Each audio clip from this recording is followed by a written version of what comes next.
Hello student, कैसे आप लोग? आई होप अच्छे होंगे। तो चलिए अभी भी हम लोग इलेक्ट्रोस्टैटिक 2 को ही कंटिन्यू कर रहे हैं, electric potential and capacitance chapter को।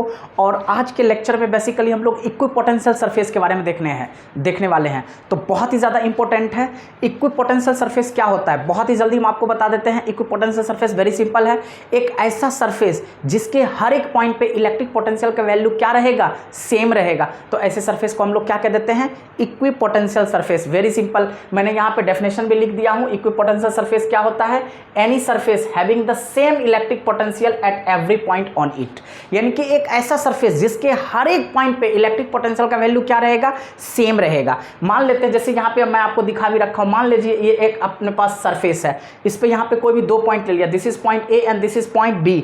अगर मैं मान लूँ ए पॉइंट पे पोटेंशियल, यहाँ पे मैं आपको दिखा भी देता हूँ, मान लेते हैं ए पॉइंट पे पोटेंशियल हमारे पास क्या हो गया, वी ए, तो बी पॉइंट पे पोटेंशियल क्या होगा, वी वी। तो प्रैक्टिकली हम लिख सकते हैं वी ए और वी वी दोनों आपस में क्या होगा, इक्वल होगा।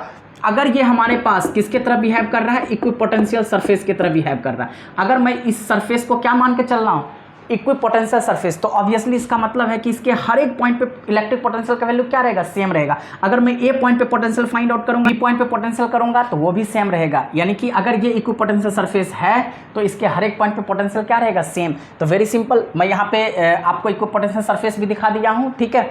तो अब हम इसके बाद इक्विपोटेंशियल सरफेस क्या होता है, आई होप आपको समझ में आ गया।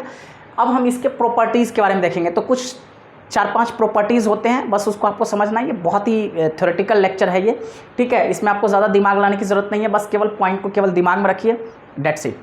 प्रॉपर्टीज़, जैसे पहला प्रॉपर्टीज़ क्या हो गया, देखिए एक इंटरेस्टिंग चीज़ है। अगर कोई इक्विपोटेंशियल सरफेस है तो ऑब्वियसली क्या क्या प्रॉपर्टीज हो सकता है, आप बिल्कुल कॉमन सेंस से एनालाइज करके निकाल सकते हैं कि अगर कोई भी इक्विपोटेंशियल सरफेस है तो डेफिनेटली अगर उस इक्विपोटेंशियल सरफेस के ऊपर कोई भी चार्ज को अगर आप एक पॉइंट से दूसरे पॉइंट पे ले जाओगे तो उसके कारण पोटेंशियल क्या हो जाएगा, जीरो। यानी कि पोटेंशियल जीरो, तो उसके कारण वर्क डन भी क्या हो जाएगा, जीरो। वेरी सिंपल, तो मैंने यहाँ पे लिख भी दिया हूँ, no work is done in moving a test charge over an equipotential surface. That means किसी भी इक्विपोटेंशियल सरफेस के ऊपर अगर एक टेस्ट चार्ज को आप एक प्लेस से दूसरे प्लेस पे मूव करोगे तो उसके चलते वर्क डन क्या हो जाएगा, जीरो।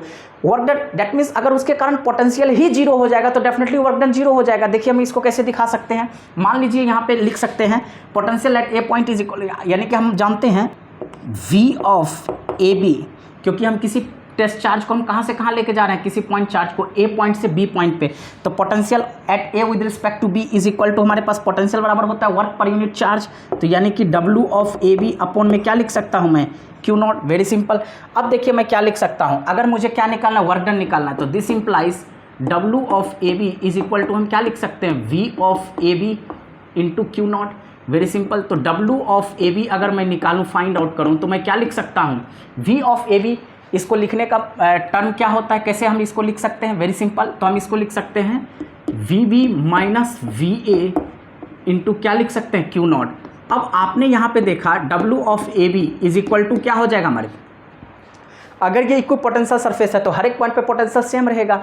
तो potential at B point is equal to potential at A point, दोनों potential at A point equal to potential at B point, तो दोनों का माइनस क्या हो जाएगा, जीरो। जीरो इंटू क्या हो जाएगा, क्यू नॉट। यानी कि हमारे पास वर्क डन क्या हो गया, work done of A with respect to B क्या हो जाएगा हमारे पास, सीधे जीरो हो जाएगा। यानी कि नेट वर्क डन हमारे पास क्या हो गया, जीरो।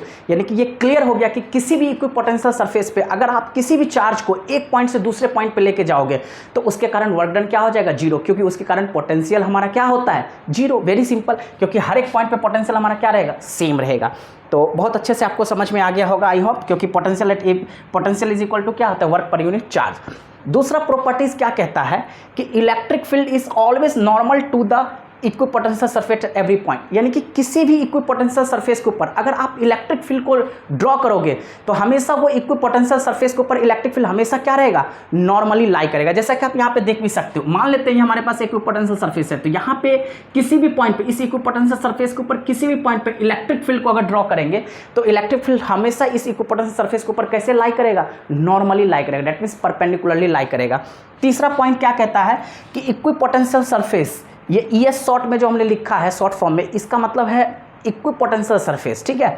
तो equipotential surface are closer together in the regions of stronger field. बहुत ही सिंपल, अगर जहाँ पे इलेक्ट्रिक फील्ड, जहाँ पे फील्ड हमारा काफ़ी ज़्यादा स्ट्रॉन्ग है तो वहाँ पे इक्विपोटेंशियल सरफेस काफ़ी क्या रहेगा, पास रहेगा, यानी कि बहुत ही क्लोज रहेगा।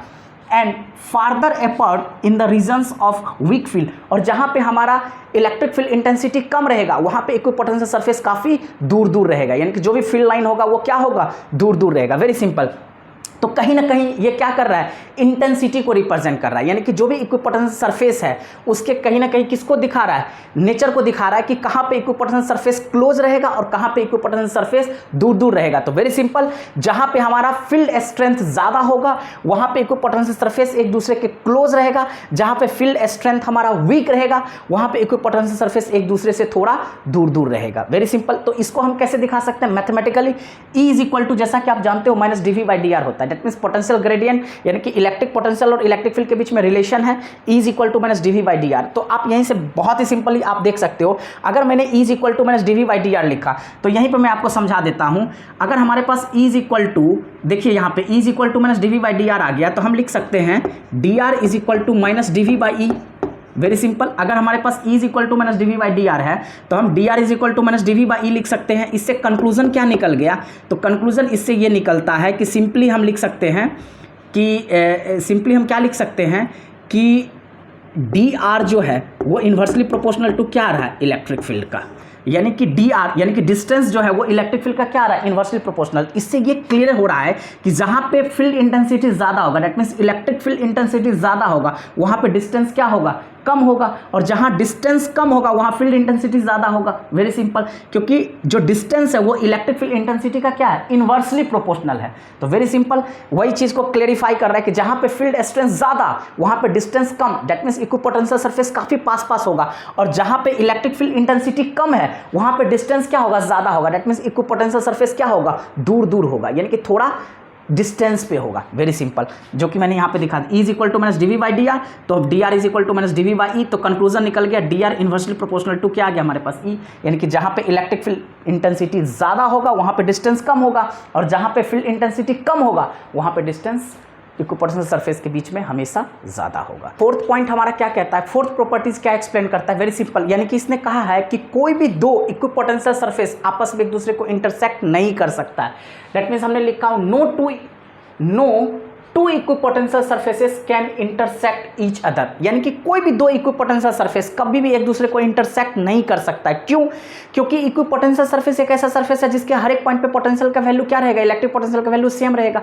अगर कोई दो इक्विपोटेंशियल सरफेस आपस में एक दूसरे को इंटरसेक्ट करता है तो जो भी पॉइंट ऑफ इंटरसेक्शन होगा वहां पे दो डिफरेंट वैल्यू आ जाएगा, यानी कि इलेक्ट्रिक पोटेंशियल का अगर दो डिफरेंट वैल्यू आएगा तो कभी भी वो इक्विपोटेंशियल सरफेस नहीं कहलाएगा। इसीलिए कोई भी दो इक्विपोटेंशियल सरफेस आपस में एक दूसरे को इंटरसेक्ट नहीं कर सकता है। इसलिए यहां पे इसका रीजन भी लिख दिया गया है, because if they intersect then there will be two values of electric potential at the point of intersection which is quite impossible, यानी कि जहां पे भी दो इक्विपोटेंशियल स्पेस आपस में एक दूसरे को इंटरसेक्ट करेगा, यानी कि जो भी पॉइंट ऑफ इंटरसेक्शन होगा वहां पे इक्विपोटेंशियल सरफेस का क्या आ जाएगा, दो इलेक्ट्रिक पोटेंशियल का दो डिफरेंट वैल्यू आ जाएगा, जो कि कभी भी एक इक्विपोटेंशियल सरफेस के ऊपर पॉसिबल नहीं है। इसलिए कभी भी दो इक्विपोटेंशियल सरफेस आपस में एक दूसरे को इंटरसेक्ट नहीं कर सकता है।